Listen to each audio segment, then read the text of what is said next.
Hello and welcome back to Bezan podcast. My name's Arya, Allahverdi. In today's episode, we have an exclusive interview with the England national team head coach Gareth Southgate. Myself and Sina Saemian, on behalf of Bezan, were kindly invited to the England national team training complex, St George's Park, for an international media day hosted by the English FA. Big shout out to Andy Walker, the FA's media officer, for setting up. We were given a tour of the facility and had the opportunity to interview Gareth Southgate, which we are very thankful for. If you're listening to this episode on Spotify, Apple Podcasts, Google Podcasts, etc., there is a video version available on our YouTube channel. Unfortunately, the microphone we used on the day didn't work, so the audio isn't the best as it's coming from the camera. However, our editor Samson has worked very hard to fix any audio issues the best he possibly could. Otherwise, thanks for clicking on this and hope you enjoyed the interview. Gareth, good to have you here.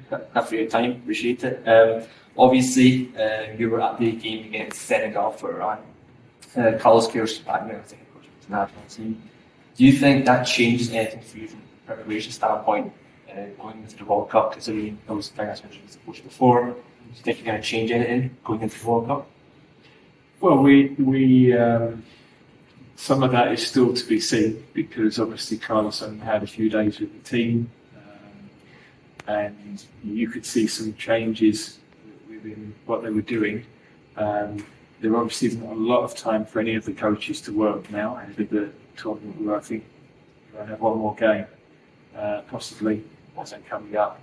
But for us it was important to be able to see the team play. You don't often get the chance to go and watch other international teams because we're playing at a similar time, and especially with the change of coach, but obviously we also look back to Russia, how the team played in Russia, some of the preferences Carlos might have had over the years as a coach as well. Obviously, it was a tough camp for you guys that won before you didn't win.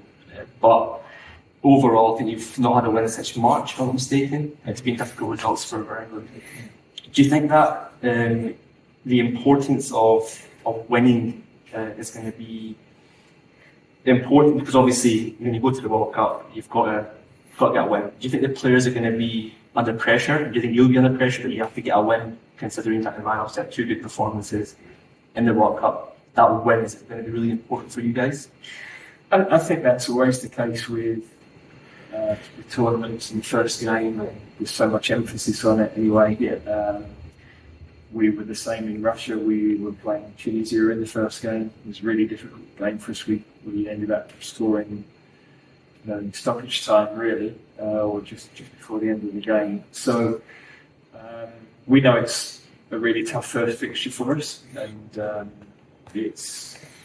be a different view of that from the fans, and they look at England and they expect us to beat everybody. But we know that around USA Wales is actually it's the strongest group in terms of rankings and across the four teams. So, but we've got belief in ourselves. We haven't had a good run of results, but we also know what we're capable of, and having been to a semi-final and a final, we want to approach this tournament as we did the previous ones, where it's a chance to take our country on an enjoyable journey with the opportunity to create some moments of football that will live with people forever. Carlos Queiroz has come back now, and it's likely he'll bring back some of the players he's worked with before. So obviously, players like Arya as an example. Do you think that for yourself, you've shown loyalty to some of your players in the past? Do you think that factors into your choice as a coach, picking a squad, picking players that are more important to you from a loyalty standpoint, or does form factor into it as well? It's interesting because people always talk about loyalty, but it's only because players have played well. Yeah. So, we don't have favourites. Our favourites are the ones that play well and are professional and do the right things. Yes, but we will have we've got some challenges at the moment. There's some players that have played a lot for us, perhaps aren't playing as regularly with their clubs. So are they going to be physically ready to play every game in a tournament, for example? Some of those things are going to emerge over the next few weeks when we're following Premier League and European matches, and we'll have a better view of exactly where people might be at that point. You might be aware that obviously on last month there was killing of Mahsa Amini from the Emirati police, so in Iran. This sparked wide protests across the country and of course world as well. Obviously you saw it in the Senegal game.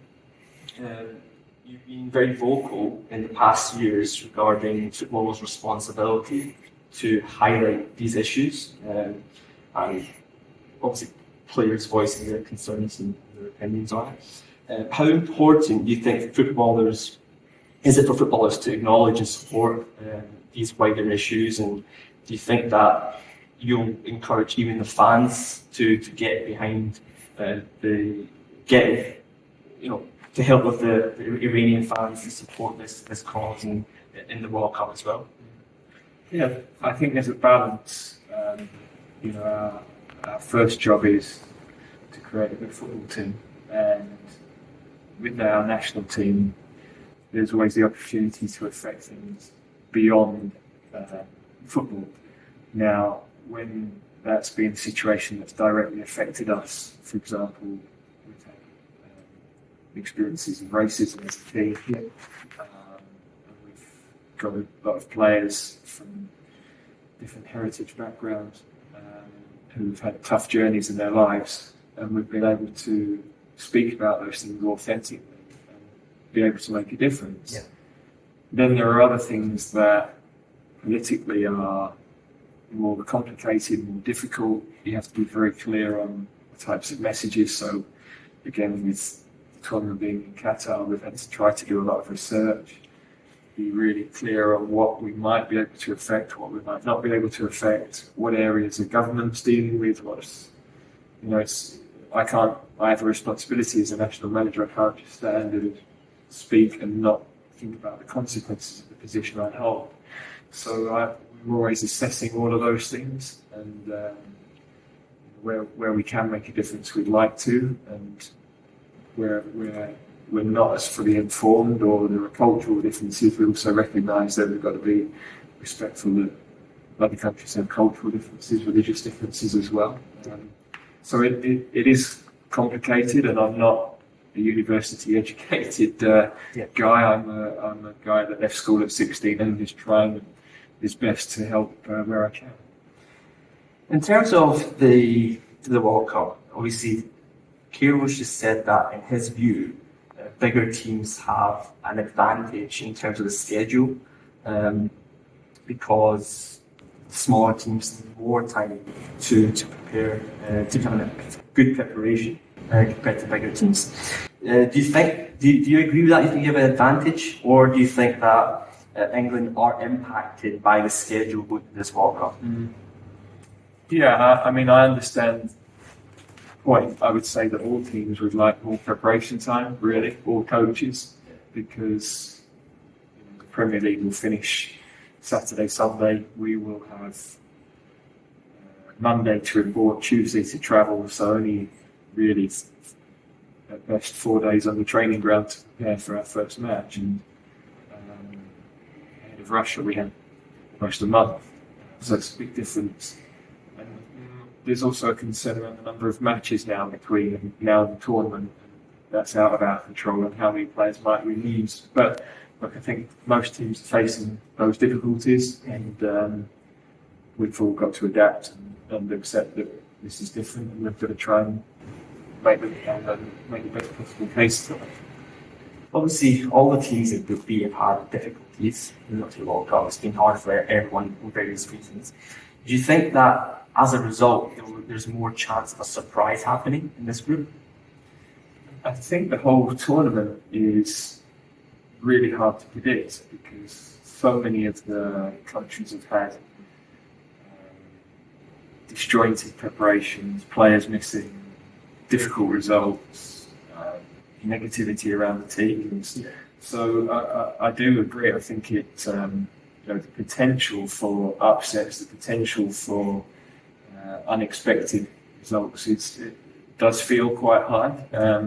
But we'll only know when we all get there. What are England's objectives for this World Cup? What do you want to achieve with this team? Yeah, when the last two tournaments we've been to, we've talked about, when we come back from the tournament, we want the country to be proud of what we've done. And they're not going to be proud unless we win some matches. So first and foremost, we have to do that. But there's a lot more to how we play and how we are and how we connect with our public as well.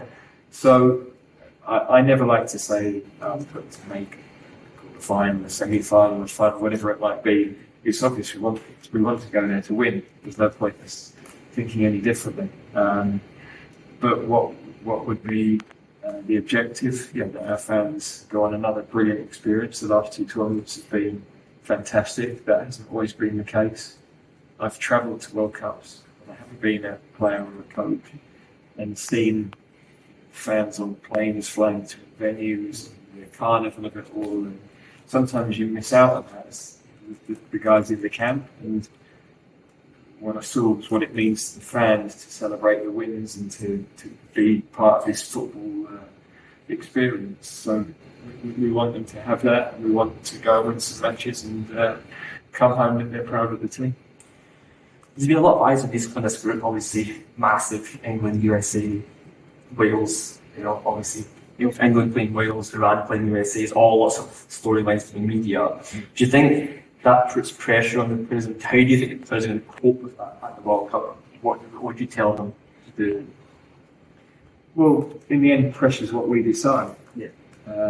Because the biggest pressure is your voice really in your head.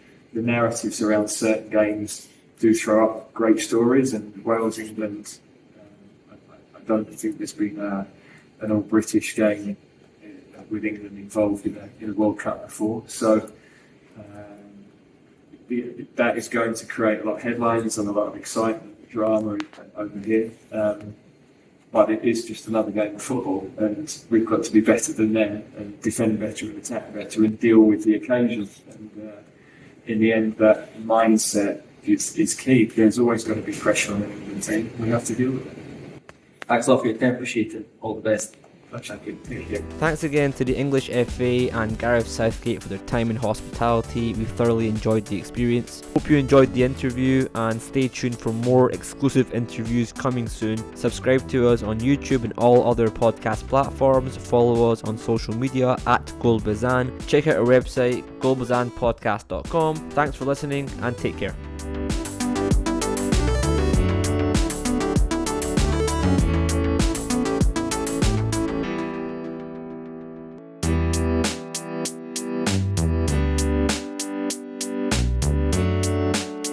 Hello, this is international football commentator Derek Ray from ESPN and EA Sports. You're listening to Goal Bezan Podcast.